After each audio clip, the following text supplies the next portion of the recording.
La transición de Juan Romero. Hablar de los hechos ocurridos en la mina Norton el 18 de octubre de 1894 no es agradable. Solo el sentimiento de obligación para con la ciencia es lo que me lleva a recordar ese momento de mi vida, lleno de escenas y hechos cargados de un intenso y espantoso horror, por cuanto no puedo hablar de ello con claridad. Pero creo que debo contar cuanto sé de la, podemos llamarla, transición de Juan Romero antes de morir. La historia futura no necesita saber ni mi origen ni mi nombre. De hecho, creo que es mucho mejor omitirlos, ya que cuando un hombre emigra de pronto a las colonias o a los Estados Unidos, deja tras de sí el pasado. Por otro lado, lo que yo fuese en tiempos pasados no tiene la menor importancia en este relato, salvo tal vez por el hecho de que durante mi servicio en la India yo me sentía mejor entre los nativos maestros de barbas blancas que entre mis compañeros oficiales. Había estudiado no poco los diversos saberes orientales cuando sufrí las adversidades que me impulsaron a buscar una nueva vida en el gran oeste americano. En esa vida me pareció mejor cambiar de nombre, el nombre que uso ahora, que es muy común y no significa nada. Durante el verano y el otoño del año 1894 fui empleado como peón en la famosa mina Norton, en las desérticas extensiones de las montañas Cactus, cuyo descubrimiento, algunos años antes, por un viejo geólogo, había logrado que los alrededores de una zona apenas poblada se convirtieran en un caldero rebosante de mala vida. Una mina de oro, que se hallaba bajo un lago en la montaña, había enriquecido a su anciano descubridor más allá de lo inimaginable y se había convertido en el escenario de infinitas labores de apertura de túneles que efectuaba la empresa que había terminado comprándola.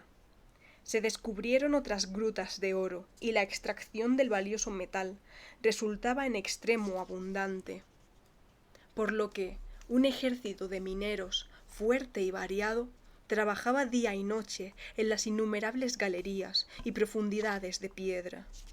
Un tal señor Arthur era el supervisor y a menudo disertaba sobre la particular formación geológica del lugar, especulando sobre el posible crecimiento de la red de cuevas e imaginando el futuro de la gran empresa minera.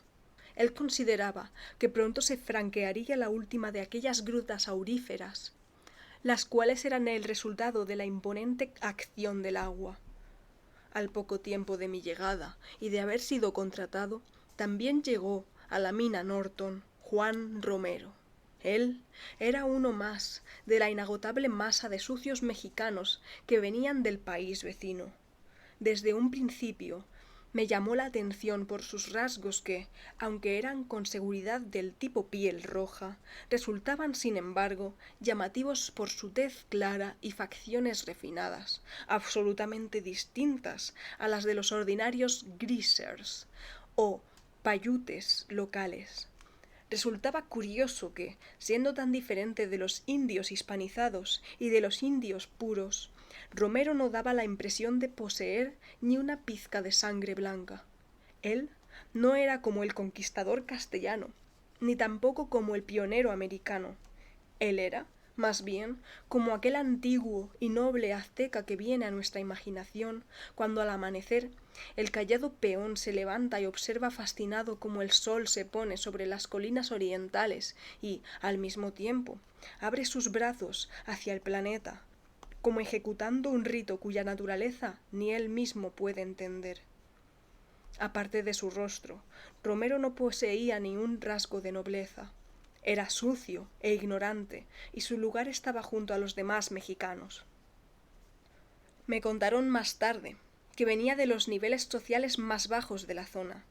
Cuando era muy niño, fue el único superviviente de una terrible epidemia que acabó con todos, y lo encontraron en la montaña de una choza muy pobre. Cerca de la choza, al pie de una fisura bastante insólita que había en la roca, se hallaban dos osamentas recién descarnadas, por los buitres y se presume que eran los restos de sus padres. Nadie conocía sus identidades y en muy poco tiempo casi todos se olvidaron de ellos. Además, la fisura rocosa se cerró a causa de una avalancha que ocurrió más tarde y el derrumbe de una cabaña de adobe ayudó a borrar aún más todo aquello de la memoria. Romero fue criado por un cuartero mexicano que le dio su apellido, y Juan se diferenciaba muy poco de aquellos iguales a él. Juan Romero solía mostrarme un aprecio que, sin duda, tenía su origen en el extraño y antiguo anillo hindú que yo usaba cuando no estaba trabajando en la mina. El cómo llegó a mis manos o su naturaleza, prefiero no comentarlo. El anillo era mi último lazo con un capítulo de mi vida que había cerrado para siempre y que tenía en gran estima. En corto tiempo descubrí que aquel mexicano con raro aspecto estaba interesado en él y lo observaba de una manera que alejaba cualquier sospecha de codicia. Los antiguos símbolos del anillo, aunque no podía haberlos visto antes, parecían despertar algún sutil recuerdo en su mente inculta pero despierta. Al poco tiempo de su llegada, Romero se comportaba como mi fiel sirviente, a pesar de que yo no era más que otro vulgar minero, y nuestra comunicación era muy limitada. Yo descubrí que el español que aprendí en Oxford era muy diferente a la jerga que hablaban los peones en Nueva España, y Juan sabía muy pocas palabras en inglés. A continuación, relataré algunos sucesos que no fueron precedidos por profecía alguna.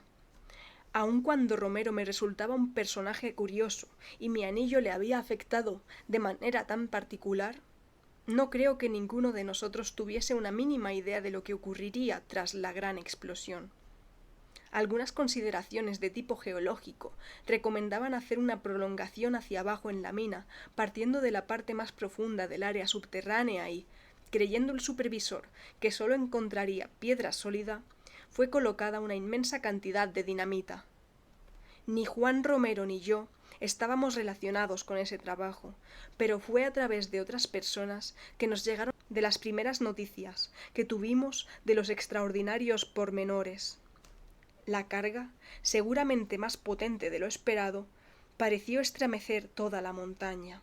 En los barracones de la ladera, las ventanas saltaron en pedazos con la onda de choque, mientras que en los pasadizos cercanos los mineros fueron derribados al suelo. Muy cerca del lugar del estallido, el lago Joya se levantó como azotado por una tempestad. Al investigar, un nuevo abismo abierto sin fin se descubrió bajo el lugar de la explosión. Era una sima tan profunda que no había sonda de mano que pudiera medirla, ni lámpara alguna que pudiera iluminarla. Sorprendidos, los picadores sostuvieron una reunión con el supervisor, que mandó grandes tramos de cuerda al inmenso hoyo, ordenando que ésta fuera empalmada y se bajara sin descanso hasta tocar fondo. Los empalidecidos mineros no tardaron en informar al supervisor de su fracaso. Muy respetuosamente le informaron de su firme negativa a volver a descender en el abismo y de ni siquiera volver a trabajar en la mina hasta que éste fuese cegado.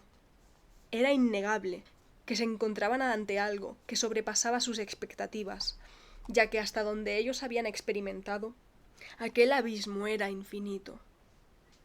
El supervisor no les hizo ningún reproche. Más bien, comenzó a reflexionar e hizo una gran cantidad de planes para el día siguiente, y el turno de la noche no fue a trabajar esa tarde. Hacia las 2 de la mañana, un coyote solitario comenzó a aullar en la montaña muy quejumbrosamente, y en algún lugar dentro del terreno, un perro, en respuesta al coyote, a lo que fuese, comenzó a ladrar. Sobre la serranía estaban formándose una tormenta, y nubes con formas extrañas se veían correr espantosamente por un turbio camino de luz celeste que mostraba los intentos de una luna saliente por brillar a través de la multitud de capas de cirrostratos. La voz de Juan Romero, que se encontraba en la litera superior, me despertó. Tenía la voz tensa y alterada a causa de una indeterminada expectativa que yo no lograba comprender. ¡Santo Dios! ¡Ese sonido! ¡Oiga usted! ¿Lo oye? Señor, ese sonido. Presté atención, sin dejar de preguntarme a qué sonido podría referirse. ¿El coyote? ¿El perro? ¿La tormenta? Todo eso era audible. La tormenta ahora cobraba fuerza, mientras el viento aullaba más y más furiosamente. Por las ventanas del barracón se veían los relámpagos y, enumerando los sonidos escuchados, le pregunté al nervioso mexicano: ¿el coyote? ¿El perro? ¿El viento? Pero Romero no contestaba. Luego, muy asustado, comenzó a murmurar: el ritmo, señor, el ritmo de la tierra. Esa vibración bajo la tierra. En ese momento yo también lo escuché. Escuché el sonido y, sin saber por qué, me estremecí.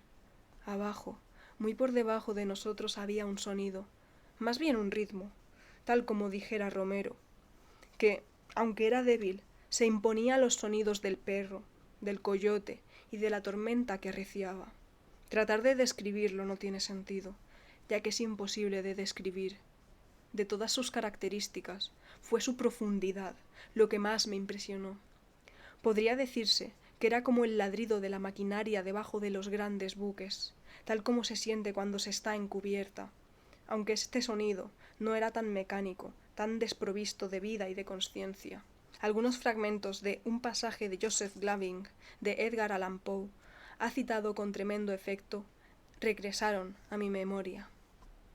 La amplitud y profundidad insondable de su creación tienen una hondura mayor que la del pozo de Demócrito.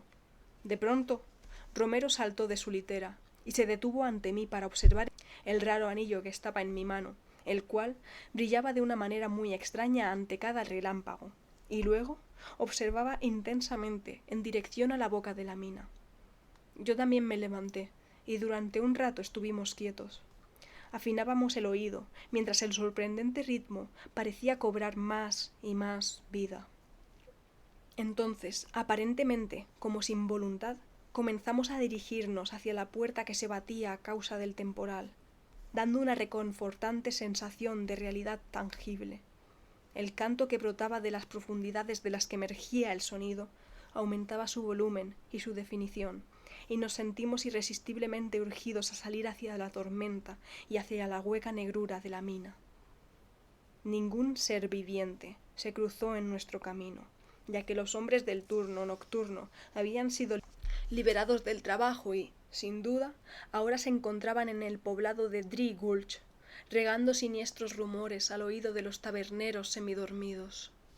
Sin embargo, en la caseta del vigilante brillaba un pequeño cuadrado de luz amarilla igual que un ojo guardián.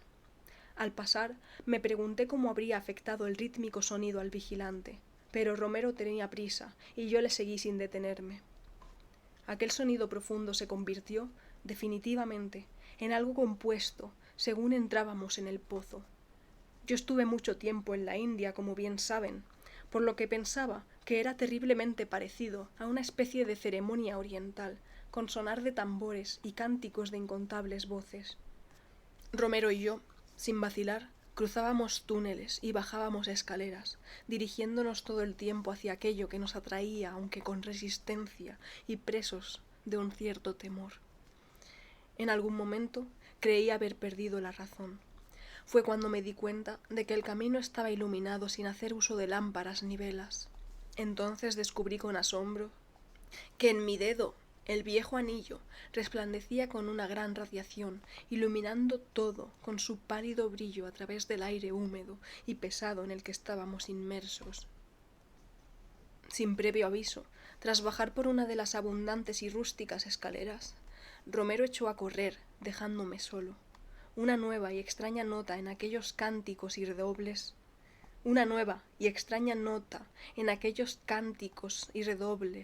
la cual era muy sutilmente perceptible solo para mí, lo habían impulsado a hacerlo. Lanzando un grito salvaje, Juan entró en las tinieblas de la caverna totalmente a ciegas. Yo escuché que me gritaba repetidamente delante de mí mientras trastabillaba torpemente en los sitios nivelados y bajaba con cierta locura las desvencijadas escaleras. Me encontraba aterrado, Sin embargo, aún poseía la suficiente cordura como para notar que su habla, cuando estaba articulada, no se parecía a nada que yo conociera. Duros e impresionantes polisílabos habían suplantado a la acostumbrada mezcla de mal español y peor inglés. Y de ellos solo me resultaba algo familiar el Huitzilopochtli, frecuentemente repetido por Romero. Más tarde pude ubicar la palabra entre los trabajos de un gran historiador, y al establecer las asociaciones me estremecí. Al llegar a la última caverna de aquel periplo, comenzó el complejo y breve final de aquella espantosa noche. De la oscuridad, que estaba inmediatamente frente a mí, surgió un último grito del mexicano, acompañado por un coro de terribles sonidos que yo no podría escuchar nuevamente y seguir con vida. Era como si en ese instante todos los terrores y monstruosidades ocultas de la tierra hubieran cobrado vida en un esfuerzo por aplastar a la humanidad. Al mismo tiempo, la luz de mi anillo se apagó y pude ver el resplandor de una nueva luz que se originaba en algún espacio inferior, aunque solo se hallaba a unos metros delante de mí. Había alcanzado el abismo que ahora brillaba rojizo y que, evidentemente, había atrapado al infeliz Romero. Cautelosamente me asomé al borde de aquel precipicio que ninguna sonda alcanzaba a medir y que ahora era un pandemorium de fuego y llamas que saltaban rugiendo espantosamente. Al principio solo distinguí el turbulento hervidero de luminosidad, pero luego vi algunas sombras, todas muy, muy lejanas, que comenzaron a dibujarse entre la confusión, y pude ver eso. ¿Eso era Juan Romero? Pero, Dios mío, no tengo valor para decir lo que vi. Un poder celestial vino en mi ayuda y ocultó las imágenes y los sonidos en una especie de explosión, como la que debe escucharse cuando dos planetas chocan en el espacio, y la paz de la inconsciencia me fue otorgada cuando se desató el caos.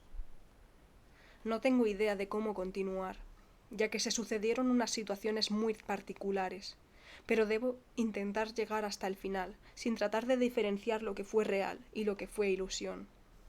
Cuando desperté, estaba sano y salvo en mi barraca, y el rojo resplandor del amanecer se divisaba sobre la ventana.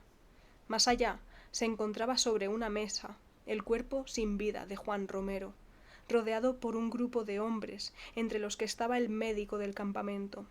Hablaban de la muerte que le había sobrevenido al mexicano durante el sueño, y que al parecer estaba conectada, de alguna manera, con el poderoso rayo que había alcanzado y estremecido a la montaña. No había causa visible de su muerte, y la autopsia no arrojó ni una razón por la que Romero no estuviera vivo. Por algunas conversaciones me enteré que, sin duda alguna, ni Romero ni yo habíamos dejado el barracón en toda la noche, y de que nadie se había despertado cuando pasó la espantosa tormenta sobre la Sierra Cactus. Esa tormenta había causado grandes derrumbes. Dijeron los hombres que se habían aventurado hasta el pozo de la mina, que cegaron completamente el inmenso y profundo abismo que tanto malestar despertara el día anterior. Cuando pregunté al vigilante sobre qué sonidos habían precedido al poderoso trueno, mencionó a un coyote, un perro y el furioso viento de la montaña. Nada más. Y yo no tengo motivos para dudar de su palabra. Cuando se reanudó el trabajo, el supervisor Arthur llamó a algunos hombres de toda su confianza para investigar algunas cosas en el lugar donde surgiera el abismo. Estos obedecieron y se hizo un profundo sondeo, aunque sin gran entusiasmo. Los resultados fueron bastante curiosos. El techo del abismo no era grueso de ningún modo, tal como se comprobó cuando éste se abrió. Sin embargo, ahora los taladros de los investigadores se toparon con lo que parecía ser una inmensa extensión de roca sólida. No encontrando nada más, ni siquiera oro, el supervisor abandonó esos tanteos, aunque a veces una mirada de perplejidad asomaba en su expresión cuando se encontraba meditando sentado en su mesa. Hay otro hecho curioso. Al poco tiempo de haber despertado la mañana siguiente a la tormenta, Descubrí la inexplicable falta del anillo hindú en mi dedo. Lo tenía en gran estima. Sin embargo, experimenté una cierta sensación de alivio cuando desapareció. Si alguno de mis compañeros lo robó, fue bastante listo al librarse de él, ya que a pesar de los reclamos y de la búsqueda policial, el anillo no volvió a ser visto nunca más. Me enseñaron muchas cosas extrañas en la India, por lo que dudo que me fuera robado por manos mortales. De cuando en cuando, mi opinión sobre toda esta historia cambia. A plena luz del día y en casi todas las estaciones, me siento inclinado a pensar que todo fue un intenso sueño. Pero a veces, cuando es otoño y son las 2 de la madrugada, y cuando los vientos y los animales aúllan quejumbrosamente, siento desde una inconcebible profundidad el indicio de un rítmico batir. Entonces pienso que la transición de Juan Romero fue algo terrible.